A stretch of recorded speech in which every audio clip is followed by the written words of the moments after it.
And let's revisit our top story tonight, and that is on the tragic news from Endarasha Hillside Academy in Nyeri County, where 18 children have been confirmed dead and 70 others remain unaccounted for following a night fire at the school. Deputy President Gachagua, while announcing reprieve for 86 families whose children's whereabouts are known, a cloud of uncertainty still hanging over the whereabouts of 70 other children out of the 312 who were in boarding school. Kamau Mwangi now reports on the government embarking on a search mission to determine the actual numbers from the fire tragedy. A cloud of sorrow hangs over the Kabati area of Endarasha in Nyeri County, a community in shock as parents continue to flock the Hillside Endarasha Academy following a night fire that has claimed the lives of 18 pupils as of this evening, and 27 others rushed to hospital with burns. Reports indicate that more bodies could still be trapped inside the dormitory that caught fire, housing 156 boys. Deputy President Gachagua, while visiting the scene this evening, has revealed that so far the whereabouts of at least 70 children is still unknown, but called for calm among parents as tracing continues. There were 311 pupils who are in boarding school. So far, 27 are in hospital. 37 are with parents. One has passed on in hospital. And indeed, 86, their whereabouts are known. We still have 70 kids that are unaccounted.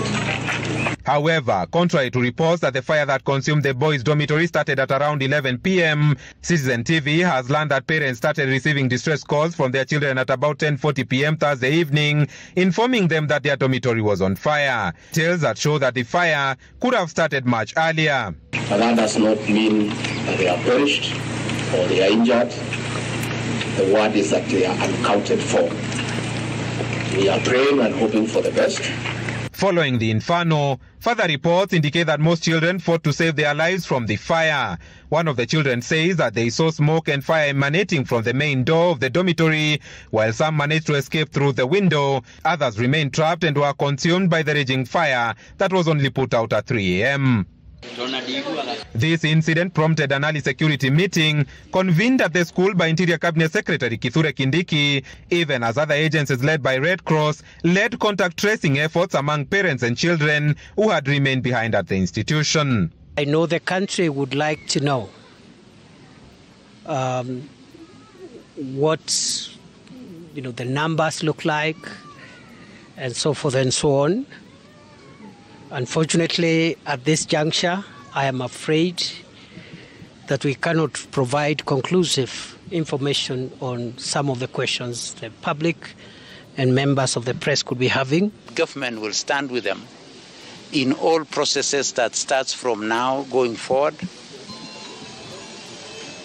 so that our children who have passed on, when the time comes to rest them, we shall give them a dignified resting. We also have a full team supporting with tracing so that we reconcile the data of the children who are meant to be in this school or who are in this school. And that data will be provided to the authorities so that they can transmit it forward to the parents. And as government embarks on searching for the missing children, Kindiki is calling on anyone that might be housing a pupil that lost direction from the school to return them for accountability and reuniting them with their parents.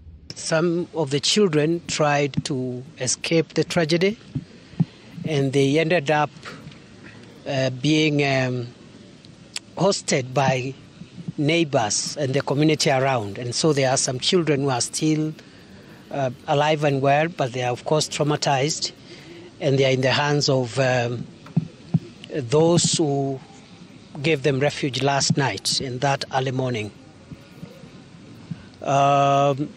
There are others also who have been picked by their parents,